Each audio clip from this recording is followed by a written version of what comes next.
সম্প্রতি গ্রেপ্তার মিষ্টি সুভাষের ছোট্ট মেয়েটা ঢাকার কোন স্কুলে পড়ে সেই ডিটেইলস ফেসবুকে ছড়াই দিয়া সেই মাসুম মেয়েটাকে বিপদের মধ্যে ফেলে দিল লীগের নাম নিয়ে চলা কিছু ইউটিউবার। মিষ্টি সুভাষের কাজে লাগাইয়ে হিরো হওয়ার মত্তে মানে হিরো হওয়ার চেষ্টায় চতুর্মুখী লভ্যাংশের ধান্দা করে যাইতেছে, আমরা দেখতেছি। এটা লক্ষণীয়। নানানভাবে প্রচার করতেছে যে আওয়ামী লীগের কিছু লোক নাকি তাকে গ্রেপ্তার করাইছে। এই কথার মধ্য দিয়ে তিনি অপকর্ম, বিএনপি সরকার অপকর্মটাকে যেভাবে ঢেকে দিতেছেন। 26 তারিখে শুধু স্মৃতিসৌধ মিষ্টি সুভাষকে গ্রেপ্তার করা হয় নাই, আওয়ামী লীগের আরো দুইটা ভাই এবং একটা যে দেখেন তাহারিমা নামক এই বোনটি, 3টা ছোট ছোট মাসুম বাচ্চা, একটা দুধের বাচ্চা সহ তাকে গ্রেপ্তার করা হয়েছে। তাকে নিয়ে তো কিন্তু খুব আলোচনার সরব না। কেন?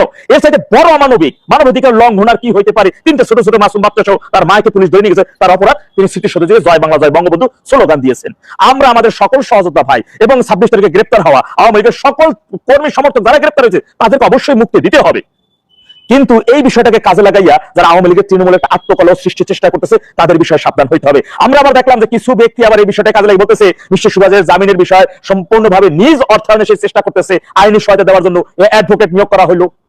আমি এই বিষয়ে একটু খোঁজ নিয়ে কথা বললাম। আমরা শক্তি আমরা বল একটি লিগ্যাল সাপোর্ট টিম, যে টিমের অন্যতম সদস্য আছেন আমাদের গোলাম রাব্বানী ভাই, তিনি যুবলীগের কেন্দ্রীয় কমিটির সদস্য এই টিমে। তার সাথে কথা হলো দীর্ঘ সময় ধরে বিষয়ে খোঁজ খবর নেওয়ার। মিষ্টি সুভাষের প্রধান আইনজীবী, এর আগে 2 আইনজীবী হিসেবে তার যে ছিলেন যে ব্যক্তি, তিনি এখন প্রধান আইনজীবী হিসেবে পাশাপাশি ওনারা সাপোর্ট হিসেবে আছেন। তারা বলে না, এখানে কোনো অর্থের খরচ নেই। অনেকে আছেন এই ধরনের নাম ভাঙাইয়ে নিজ অর্থায়নের কথা বলে নানান জায়গা থেকে কালেকশন করে, ভান্ডাবানি করে। আসলে কি জানেন, যেখানে আলোচিত ঘটনা, আলোচিত ব্যক্তির পিছনে কিছু ইনভেস্ট করলে যে ইনভেস্ট করে সেটা আলোচনায় থাকতে পারে। এইখানে আমাদের একটা বড়, আমরা আসলে এখন পর্যন্ত কোনটা বেশি অমানবিক সেখানে সাপোর্টটা বেশি দেওয়া দরকার। এই যে তাহারিমা ছোট্ট 3টা মেয়ে সহ গ্রেপ্তার করা হয়েছে, তার বিষয় নিয়ে কিন্তু আমাদের আরো বেশি রকমের সোচ্চার হওয়া উচিত, মানবাধিকার সংগঠনের সামনে এটা তুলে ধরা উচিত। তাকে অনেকে বললেন যে তার মেয়েটা কোন স্কুলে পড়ে, এই ডিটেইলসটা আপনি ফেসবুকে ছাড়িয়ে দেবেন। তার মামলার এজাহারের কাগজ পর্যন্ত ফেসবুকে ছড়াই দেওয়া হলো। একটা লোক যখন গ্রেপ্তার, তার জামিন না হওয়া তার মামলার এজাহারের একটা প্রাইভেসি, এই প্রাইভেসিটা কেন সামাজিক যোগাযোগ মাধ্যমে কৌশলে ছড়াই দেওয়া হলো? তার মেয়েটা কোন স্কুলে পড়ে সেই বিষয়টা কেন ডিটেইলস ছড়িয়ে দেওয়া হলো? বলে দূর থেকে ফেসবুক ছাড়ার কোনো গতি নাই। অথচ আইনজীবীর মারফতে জানতে পারলাম তার এক্স হাজবেন্ড সহ